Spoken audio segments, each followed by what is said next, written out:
1370 The Buzz. The Buzz. Thanks for tuning back into Suki Says on WBZH The Buzz 1370. Now, all of you Star Wars fans are really going to get spoiled this month. I have on the line an accomplished stuntman and fight coordinator whose work you've most likely seen in Star Wars, the trilogy prequels, and as well, Indiana Jones as well. Now that I think of it, ladies and gentlemen, Nick Gillard, the Jedi Master. Nick, how are you? Good. Now, tell me, if you would, about when you first started training in stunt work. I was 12, and I was sent away to military school in England. And then my folks went off to New Zealand for like 6 months. This was in the days before cell phones and stuff. I only stayed at the military school for one night. And then I quit there, and there was a circus in town, and I went and got a job at the circus. That is a fantastic story. Just like, I went to the circus. Well, yeah, I got the train home. I bunked the train home without a ticket, and there was a circus in the car park of the station. There was a guy there that had 3 daughters, and all he wanted was a son, so he was quite happy to take me on.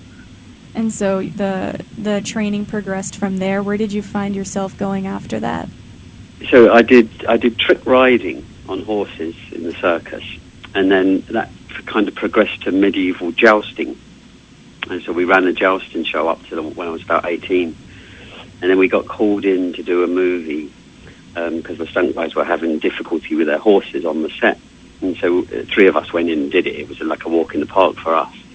And it was fantastic food, was what attracted me to the film business. And when you're in the circus, you're starving the whole time. And you go on a movie set, and there's like people come out with trays of donuts, and we were, are they free? Can we take those? We stuffed our pockets with donuts, and left. It's all about the food for me. I had a cupcake earlier, so now I'm less like, oh, no, yeah, I want a cupcake. I know where you're coming from, honey. Now, I've only done a little bit of fight work myself, so I know that coordinating a fight for the stage and for the screen, they both involve somewhat different processes. So for you, what's the biggest difference in your approach for both? I've never really done it for stage, but I know a load of guys who do, and it just has to be bigger on the stage. That's the problem I always have with it, because your audience is so far away.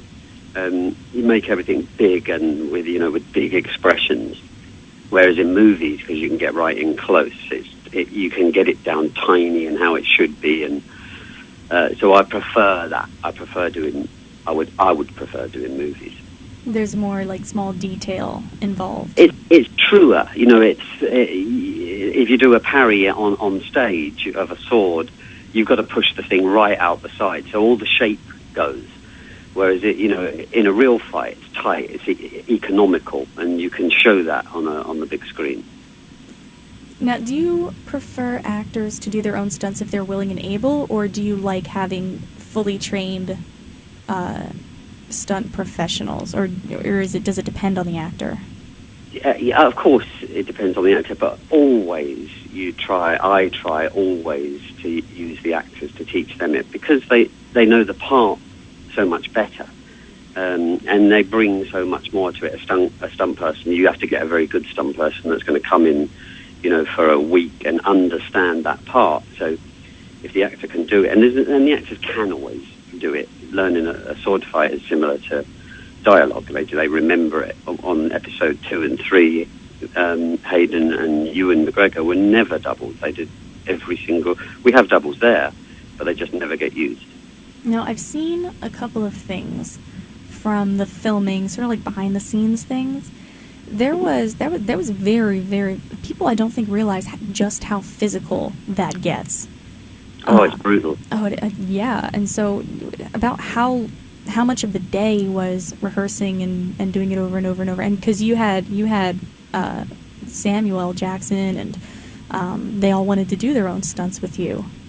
Yeah. So they have. I start like 8 weeks before we start shooting, a couple months, and the actors, they love it. They love that stuff because they love doing it, but it also gets them in such good shape.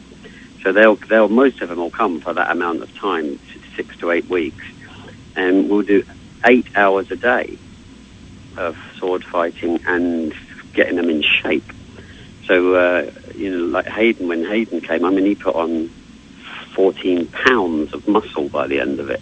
Oh, nice. Yeah. He was looking ripped. I think a lot of it was because he had to get his shirt off in the movie, so he was determined to look good. He didn't mind all the work. No, he didn't mind it at all. And the ladies didn't mind it either. Yeah, they loved it. But yeah, so it is really physical. And then you go and shoot it. So you might rehearse a fight for 6 weeks, and then you'll shoot it in 20 minutes, And then do you start on a new fight, or are you having multiple fights for one actor going on?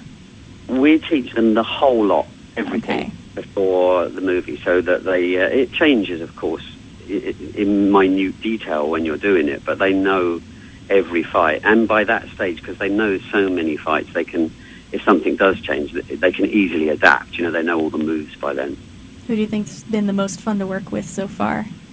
They're so different. The style I tried to do was an individual thing. There's no really rules in Jedi fighting. You just go with how that actor moves and adapt it to that.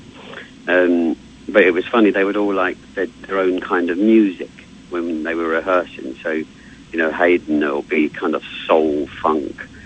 Sam Jackson likes a bit of rap, quite hard rap, and Ewan's strangely likes Nora Jones. Wow. I know.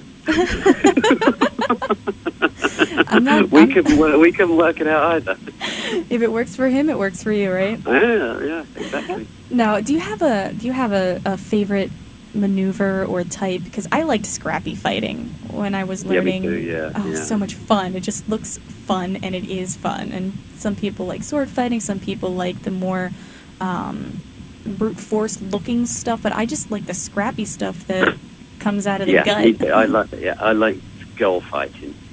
I just finished in a movie in England, and the 3 main leads are girls, and they fight a lot in it.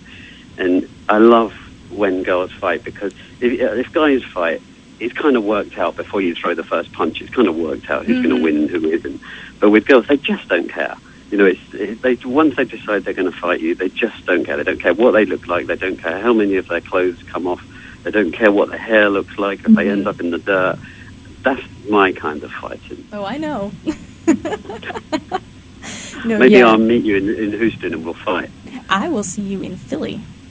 Oh, it's Philly. Sorry. I don't know where I am anymore. You're everywhere. Philly. Because you've been doing them. You are like constant on the go. You are everywhere. So. This is a good thing. I love doing this here because you get to see America. We go off each weekend to another city. Everybody's lovely to us.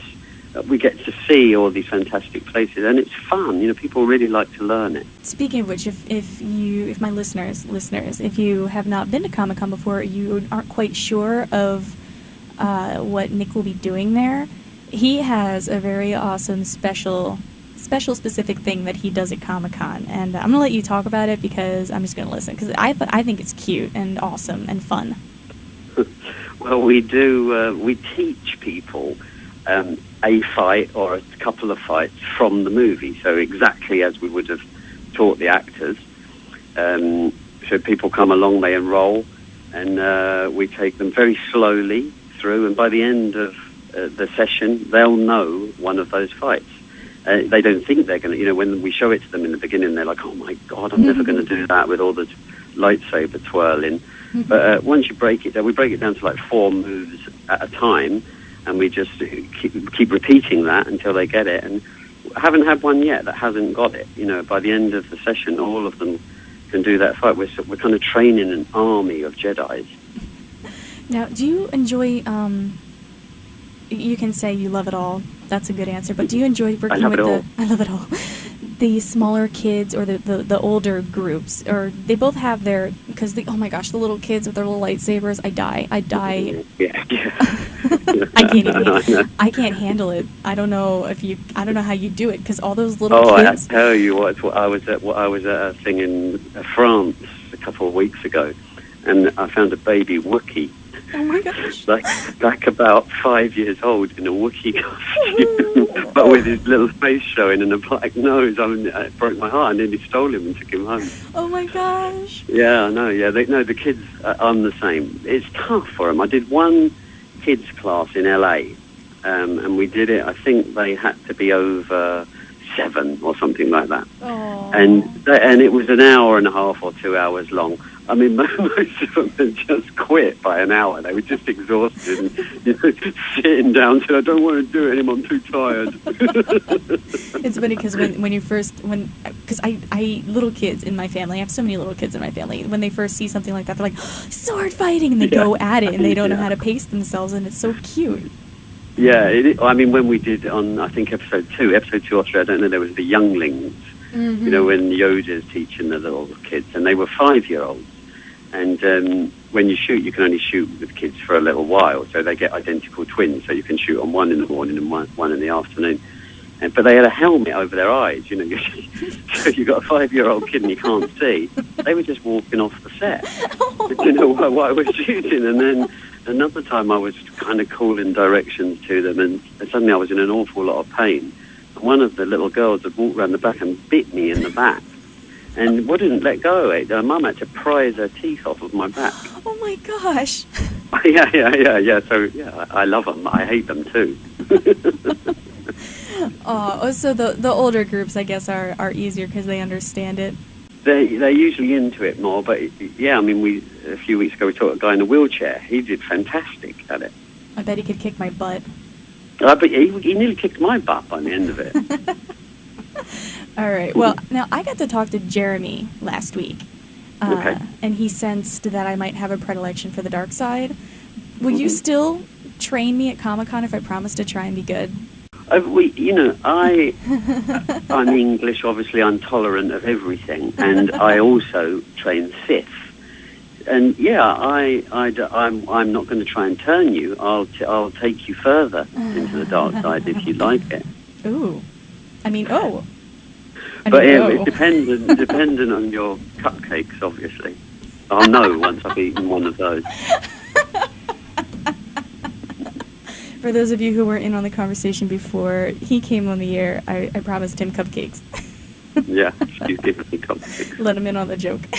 Well, thank you for calling me today. I had a blast talking to you. No, thank you. Sorry I was a bit late, but I was stuck in LA traffic with cops with guns. Oh, no, I'm glad you're safe and home and that we got to talk.